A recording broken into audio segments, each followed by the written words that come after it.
हमारा औकात नहीं कि उनको कुछ बोल सके, लेकिन आजकल का अगर नाम दे देगा डायरेक्ट जमीन, मर्दों की जमीन अपना नामे करवा लेगी लोग। आप ही ऐसे मर्द फ्री जडराम में जाते हैं। लेकिन दीपक जी सुनिए कि बाबा बाबा सब कहे मैया कहे ना कोई, और बाबा के दरबार में मैया कहे सो होई। तो आप कितना भी कुछ कर लीजिएगा, जो हम कहेंगे वही होगा। अच्छा, जो ठीक। मैया पार्वती कहेंगी वही होगा। तो ये लोग मैया है ना? तो आप शंकर जी है ना? ना हम कहाँ बोले शंकर तो हम जी? कहाँ कहें कि आप ही मैया ने बोले हैं कि मैया कहे से होए। आप क्या बोले हैं कि खुशबू जी आप गौरा जी के टीम से हो जाइए। हम सब तो भोलेनाथ के भक्त हैं। तो हम टीम से होने के लिए कहे, डायरेक्ट गौरा मैया होने के लिए नहीं बोले। तो हम भी आपको सुनिए, आप बोले मैया कहे से होए तो सब मैया हो गए। नहीं नहीं, प्रणाम माता श्री।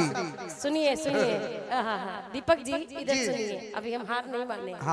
ये कहे हैं कि प्रणाम माता श्री, हम बोले हैं कि बोलिए गौरा मैया की, नहीं बोले कि बोले दीपक भैया की।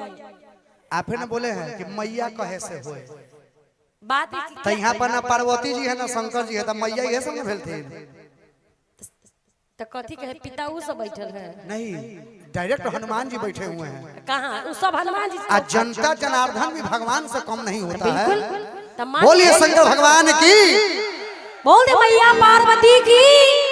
अच्छा एक मिनट, आप जो बोले मैया पर इतना जोर दी है, माता पार्वती तो जगत जननी जगदम्बा माता है, मान गए उन पे अब कुछ सवाल हमारा औकात नहीं कि उनको कुछ बोल सके। लेकिन जब भगवान शंकर की बात हो तो कहीं पर देखे हैं कि विष्णु जी लक्ष्मी जी के पैर दबा रही है, लक्ष्मी जी विष्णु जी का पैर दबाती है। अभी भी सुन लीजिए, तब मैया कहे से होए, अभी ये भी सुन तो लीजिए, जगत पिता कहे से नहीं होए। कहीं भी सुने हैं कि भगवान का नाम पहले पत्नी के नाम से जुड़ता है? गौरा उमापति, पहले सीता तब राम, अच्छा पहले सीता तब राम, पहले लक्ष्मी तब नारायण, पहले पार्वती तब शंकर भगवान।